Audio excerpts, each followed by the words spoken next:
Berantem ya? Iya. Siapa yang berantem? Sunan. Sama? Sama? Piring. Pendekan ini. Iya, norak banget kampungan. Sunan apa sih?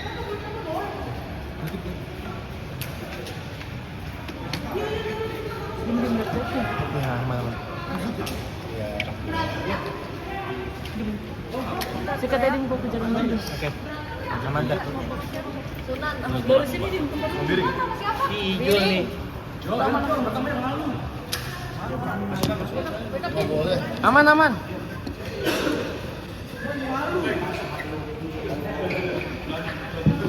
Oh, gimana? Itu sebagai Idul Fitri. Bapak mau balap.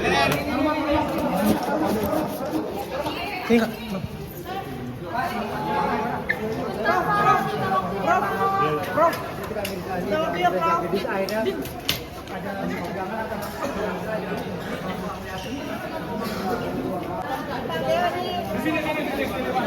Ya, itu rekaman udah bebas sekarang kan, penggunaan elektronik kan secara bebas sekarang ini. Jadi kalau ditujukan untuk hal yang buruk ya harus ada buktinya. Bukti apa yang buruk itu aja. Semua kan pembuktian. Ya itu aja. Oke, tapi kepentingannya apa sih jaksa untuk merekam terdakwa? Ya Membolehkan nggak? mungkin kan jaksa punya kepentingan yang kita tidak tahu. Kepentingan apa yang diperbolehkan? Ada ketegangan antara jaksa dan terdakwa. Melihat itu seperti apa dari sisi hukum? Ya ada dua hal, dugaan contempt of court, tapi juga ada hal-hal yang di luar itu, yang terjadi di luar persidangan, itu aja. Oke, tapi melihat aksi kemarin jaksa sempat merekam terdakwa, itu sebenarnya diperbolehkan nggak dalam persidangan? Iya, itu rekaman udah bebas sekarang kan, penggunaan elektronik kan secara bebas sekarang ini. Jadi kalau ditujukan untuk hal yang buruk ya harus ada buktinya. Bukti apa yang buruk itu aja. Semua kan pembuktian. Ya itu aja. Oke, tapi kepentingannya apa sih jaksa untuk merekam terdakwa? Ya. Diperbolehkan nggak? Mungkin kan jaksa punya kepentingan yang kita tidak tahu. Kepentingan apa yang diperbolehkan dalam persidangan? Terkait dengan perkara. Hal-hal perkara. Tapi kalau melihat ekspresi dari jaksa yang terlihat menye-menye atau meledek terdakwa, gimana tuh, ada unsur dendam nggak sih melihatnya, Prof? Yang bisa mengukur tuh hakim kalau di ruang sidang. Jadi nggak bisa semua orang mengukur dengan pendapat masing-masing. Saya mengharapkan agar proses ini diproses secara apa yang telah ditentukan secara undang-undang ya. Kalau contempt of court belum ada undang-undangnya, tapi tetap hakim bisa memutus. Sudah banyak yang diputus oleh hakim atas perbuatan contempt of court. Jaksa bisa melakukan, bahkan hakim juga bisa diduga melakukan kalau itu ditemukan. Oke, Prof. Sebenarnya jaksa JPU itu bekerja untuk siapa sih, Prof? Apakah untuk apa, korban atau untuk... Secara kedudukan undang-undang, jaksa membela kepentingan umum. Kemudian hakim memutuskan, advokat memberikan bukan untuk meringankan, advokat juga mengutarakan yang baik untuk keadilan bagi kliennya. Artinya independen. Bapak tadi gimana penjelasan dari media, Bapak? Iya, media mana? Dari cumi-cumi, Bapak. Hah? Cumi-cumi. Ya tadi. Gimana sih Pak melihat persidangan Nikita Mirzani ini dengan jaksa yang dramanya cukup panjang di Iya, dalam betul, ruang Bapak. persidangan? Iya, itu kan kalau saya ngelihat itu suatu proses saja.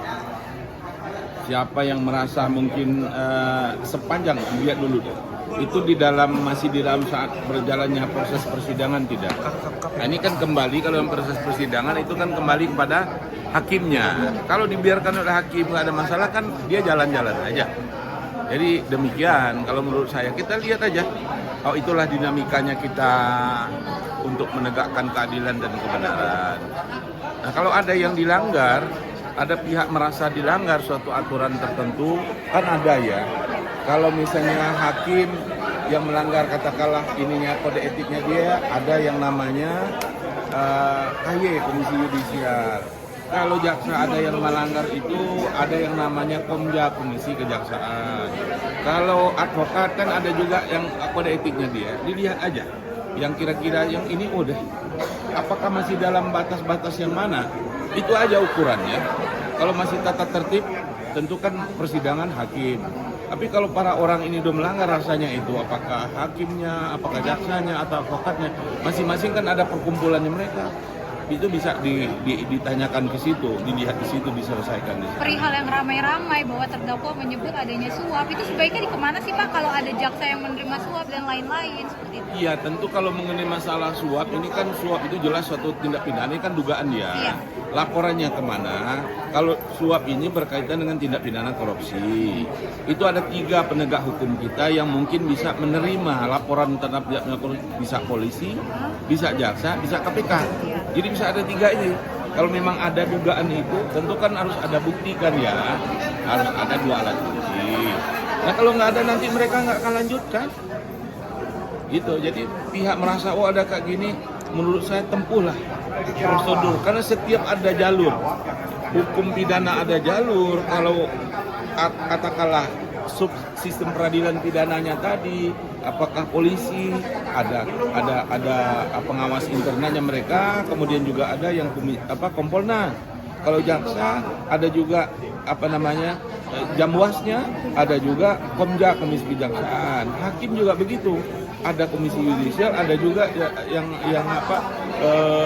badan pengawasan hakim itu ada. Jadi kalau hukum ya itu 3 orang tadi. Apakah ini yang umum? Kalau yang umum tentu kan ada larinya adalah polisi kan. Kalau korupsi 3 tadi. Kalau baru ini adalah kode etik, itu tadi jalurnya. Kalau tata tertib mungkin itu jaksa. Lihat aja, itu mereka lah yang paham jalannya yang mana. Ya, Pak melihat adanya jaksa juga yang merekam gitu. Kalau dalam menurut pandangan Bapak, Nah, saya melihat gini. Ini ada nggak larangan merekam itu? Lari ke aturan. Kalau saya kan hukum kan kita ada nggak dilarang merekam itu? Itu kan persoalan. Kalau yang kalau kirang ada itu yang dilanggar, kan bisa dilapor, proses. Kecuali itu ada perdamaian di antara mereka lainnya, itulah proses untuk menyelesaikan suatu masalah bisa dilakukan secara damai. Kalau tidak tempuh jalur yang saya sebutkan tadi. Pak tadi kan disinggung soal marwah pengadilan tadi ya disinggung. Itu bagaimana sih Pak, maksudnya kayak terkontaminasi katanya yang Ya marwah itu kan ingin pengadilan itu adalah tempat mencari keadilan ya. Tentu tempat mencari keadilan, apalagi dia nanti akan lahir suatu putusan berdasarkan ketuhanan yang Maha Esa.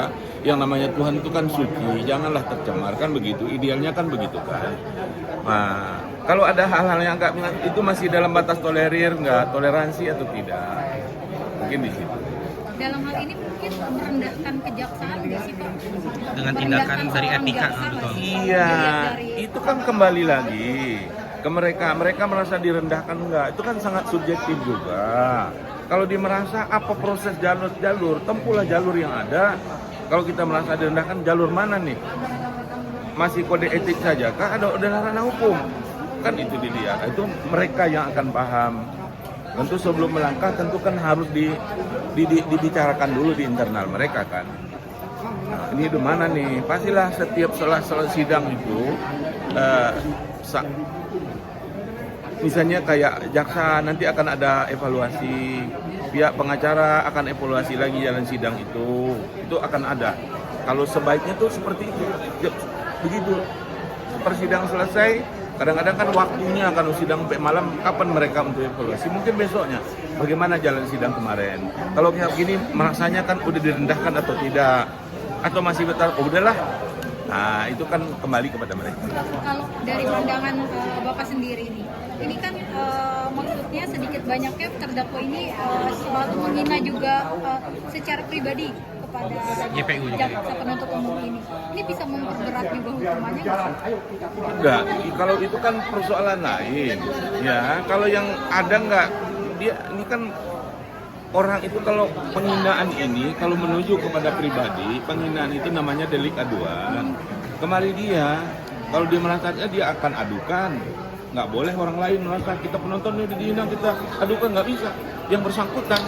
Nah kalau bersangkutan nggak merasa dihina ataupun dihina, biarin aja lah. EGP misalnya, kalau itu kan emang gue pikirin gitu kan. Misalnya orang yang nggak mau nyari-nyari masalah lagi, kalau kayak begini ya udah selesai aja lah ini. Biarlah masyarakat yang menilai, kan ada juga kan. Nah kalau masyarakat pasti itu adalah namanya sanksi sosial.